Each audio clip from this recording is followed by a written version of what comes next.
Lecture du livre du prophète Habacuc.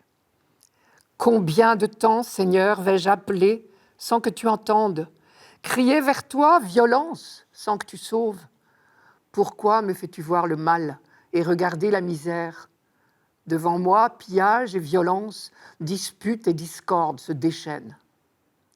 Alors le Seigneur me répondit, « Tu vas mettre par écrit une vision clairement sur des tablettes pour qu'on puisse la lire couramment. Car c'est encore une vision pour le temps fixé. Elle tendra vers son accomplissement et ne décevra pas. Si elle paraît tarder, attends-la. Elle viendra certainement sans retard. Celui qui est insolent n'a pas l'âme droite, mais le juste vivra par sa fidélité. » Les premiers versets de ce texte ressemblent au livre de Job. « Combien de temps, Seigneur, vais-je appeler sans que tu entendes, crier vers toi violence sans que tu sauves ?» C'est un cri de détresse, d'appel au secours devant le déchaînement de la violence. C'est aussi et surtout le cri de la détresse suprême, celle du silence de Dieu. Ce cri-là est toujours d'actualité. Et ici, comme dans le livre de Job, comme dans beaucoup de psaumes, la Bible ose dire des phrases presque impertinentes, où l'homme se permet de demander des comptes à Dieu. La violence dont parle Habacuc ici, c'est celle de l'ennemi du moment, Babylone. Il l'appelle les Chaldéens, traduisez les armées de Nabuchodonosor. Nous sommes donc vers 600 avant Jésus-Christ. L'ennemi numéro 1, il n'y a pas longtemps encore, c'était les Assyriens de Ninive. Mais ils ont été écrasés par Babylone, qui est désormais la puissance montante au Moyen-Orient. Et depuis que le monde est monde, les mêmes horreurs de la guerre se répètent. On les devine ici. Devant moi, pillage et violence, dispute et discorde se déchaînent. Mais Habacuc ne perd pas la foi pour autant. Dans un autre verset, il ajoute « Je guetterai ce que dira le Seigneur Dieu ». Et dans cette expression « je guetterai », il y a au moins deux choses. D'abord, c'est le guet du veilleur, assuré que l'aube viendra. C'est le thème du psaume 129, 130. « Mon âme attend le Seigneur, plus sûrement qu'un veilleur n'attend l'aurore. » Et ce verbe « attendre » veut dire attendre tout de lui. Dans la phrase « je guetterai ce que dira le Seigneur Dieu », la première chose, c'est donc la confiance. La deuxième chose, c'est la conscience que son interpellation est un peu osée. Le prophète Habacuc a demandé des comptes à Dieu et il s'attend à être rappelé à l'ordre. « Je guetterai ce que dira le Seigneur Dieu. » Or, chose intéressante, Habacuc ne se fait pas rappeler à l'ordre. La réponse de Dieu ne lui fait aucun reproche. Il l'invite seulement à la patience et à la confiance. Les heures de victoire de l'ennemi ne dureront pas toujours. Je cite, « Le Seigneur me répondit, tu vas mettre par écrit une vision clairement sur des tablettes pour qu'on puisse la lire couramment. » C'est encore une vision pour le temps fixé. Elle tendra vers son accomplissement et ne décevra pas. Si elle paraît tarder, attends-la. Elle viendra certainement sans retard. Pour l'instant, Habacuc ne décrit pas la vision elle-même. Ce sera l'objet du chapitre suivant.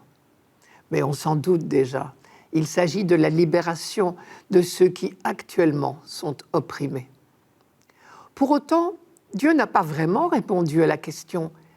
Il n'a pas dit pourquoi, à certains moments, il semble devenu sourd à nos prières. Il a seulement réaffirmé une fois de plus qu'il ne nous abandonne jamais. Si bien que le message d'Habacuc semble bien être dans les épreuves, même les plus terribles, la seule voie possible pour le croyant, c'est de garder confiance en Dieu. Accepter de ne pas comprendre, mais ne pas accuser Dieu. Toute autre attitude nous détruit. La méfiance à l'égard de Dieu ne nous fait que du mal.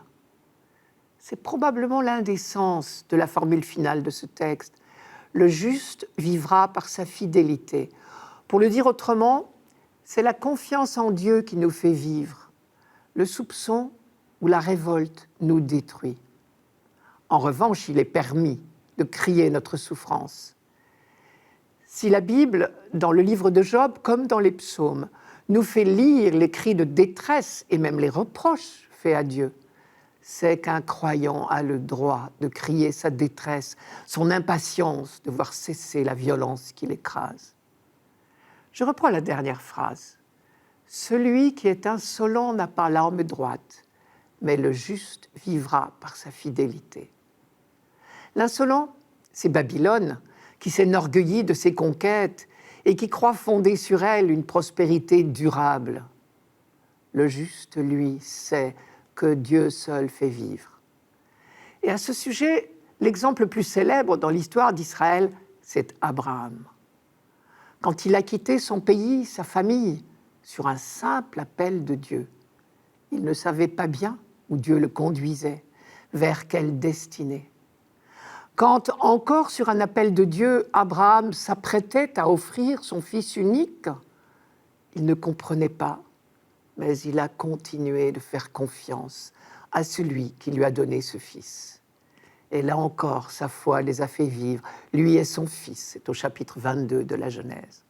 Le texte biblique dit de lui, « Abraham eut foi dans le Seigneur, et cela lui fut compté comme justice. » Chapitre de la Genèse, chapitre 15, verset 6. Dernière remarque, quand Habakkuk parle de Babylone, il dit les Chaldéens, entre parenthèses, c'est l'Irak aujourd'hui.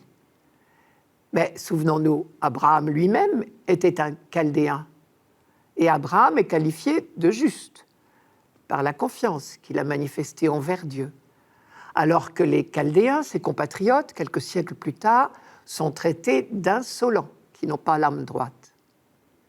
On peut en déduire que la justice n'est pas une affaire d'origine, de race ou de circoncision, donc de religion, mais seulement d'attitude du cœur.